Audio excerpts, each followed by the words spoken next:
marka u horeysa horta waxa ka xunnahay boosaaso inay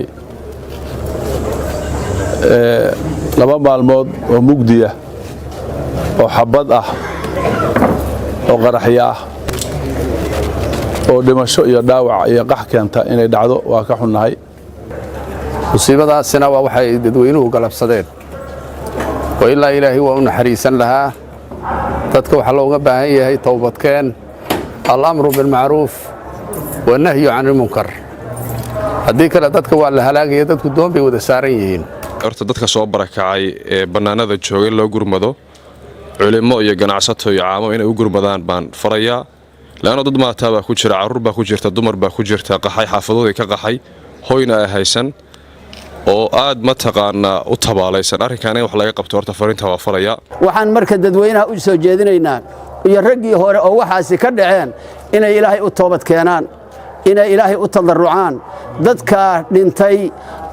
ilaahay inaynu u barino kulligeen in ilaahay u naxariisto horta dadka soo barakacay ee bannaanada joogay loo gurmado culimo iyo ganacsato iyo caamo inay u gurmadaan baan farayaa laana dad maataa baa ku jira carruur baa ku jirta dumar baa ku jirta qaxay xaafadoodii ka qaxay hoyna ay haysan oo aad ma taqaanaa u tabaalaysan arrinkan in wax laga qabto horta fariinta waa farayaa fariinta ku xigta waxa intii dhimatay Ilaahu naxariis subhanahu wa ta'ala intii dhaawac soo gaarnay Ilaahay uu booga dhagayo kullay xaajadu hadday bilow tahay halkana ku ekaan mayso Ilaahay idinkii laakiin insha Allah intaan ka gaarina nabad waarta waanu u istaagaynaa waana la soconaynaa si dhow iyo si fogba waxaan kaloo rabaa inaan halka hal fariin u diro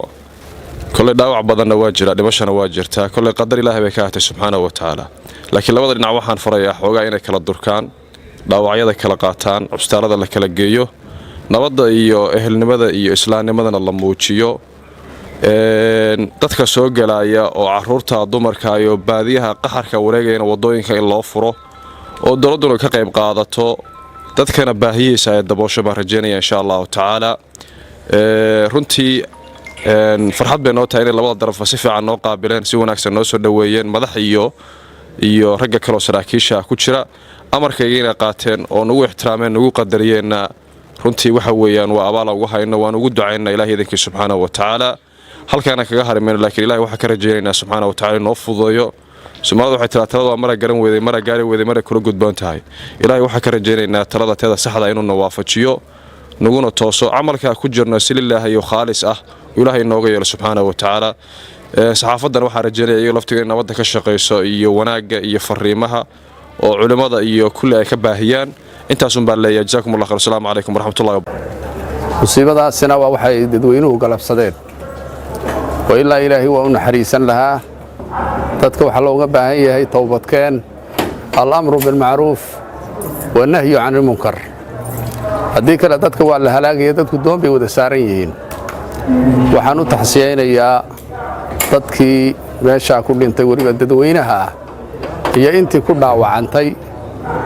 waxa korona u taxsiyeynayaa dadkii gawaaridu ay la dhaceen oo jidka ku dhintay oo dhaawacmay oo musiibadaasi ay sababtay waan u taxsiyeynayaa dadka daadsan magaalada dibaddeeda oo waxba haysanin oo masaakiinta ah waxaan maaragtay ku baraarujinayaa tujaarta iyo dadka walaalaha dibadda iyo gudahaba jira in dadka loo gargaaro dadba halka daadsan wad ka naxaysaa waxay cunaan ma haystaan beer seexdaan ma haystaan waxay cabaan ma haystaan dawo ma haystaan cid soo gurmanaysa ma haystaan dadka in loo gurmado maamulka laftoodu inay dadka u gurmadaan baan maaragtay ka dalbanaa waxa labada dhinacba waa la kulmay dhinaca dawladda iyo dhinaca dhalinyarada kale waa la kulmay waa soo dhaweeyeen saakana wasiiradii waa la kulmay waxay soo dhaweeyeen nabadda wayna ku dhawaaqday dawladdu madaxweynahana waxa laga soo raray inuu arinta aqbalay way ku mahadsan yihiin laakiin dawladda waxa laga rabaa asbaabta keenaysa inay nabadi dhacdo inay dawladdu ku tallaabsato oo kow ay ka tahay ciidamada inay meesha ka soo saarto waa ciidamada meesha laga soo haddii kale nabadi ma jirayso waxbaa dhacdhacaya saaka ahayd markii aan kala tagnay oo arintaa la isla qaatay haddana waxbaa dhacdhacayo rasaas baa dhacaysa arintaa in la joojiyo dawladda waxa looga baahan yahay iyadaa dadka u dhaaratay iyadaa maamulka haysa inaad dulqaadato wax kasta imanayay dawlad dulqaadataan u baahannahay oo dadka tixgelisa masaakiinta u naxariisata oo yani waxa weeye kitaab ilaahay wuxuu soo dejiyo aayad ah baan laga tagi karin wixii kale oo dhan waa laga tagi karaa marka waxaan u soo jeedinaynaa dawladda iyada dawlad wadanka ka ah iyada maaragtay la doortay sifa lagu doortay kulli un la qortay oo la dhigtay waxa looga baahan yahay marka dulqaadasho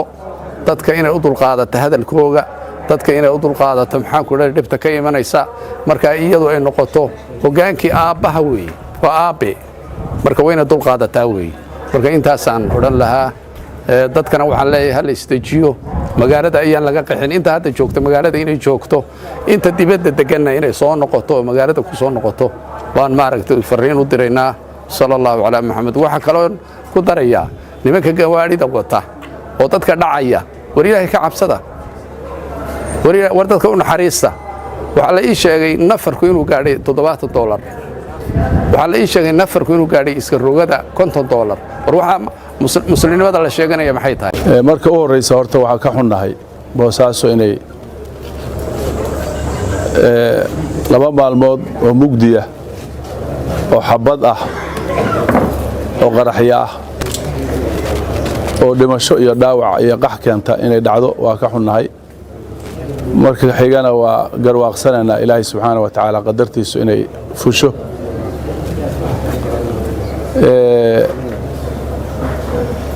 waa la sheegay war saxaafadeedkani wuxuu ahaa mid daba jooga baaqii nabadeed iyo xabad joojin uu soo saaray wasiirka amniga Puntland iyo saraakiisha ciidamada BSF labaduba ay soo saareen xabad joojin iyo nabad anaguna waxaanu ahayn waxgaradkii la kulmay waa isla qaadanay in xabadda la joojiyo wixii ku xiga oo ah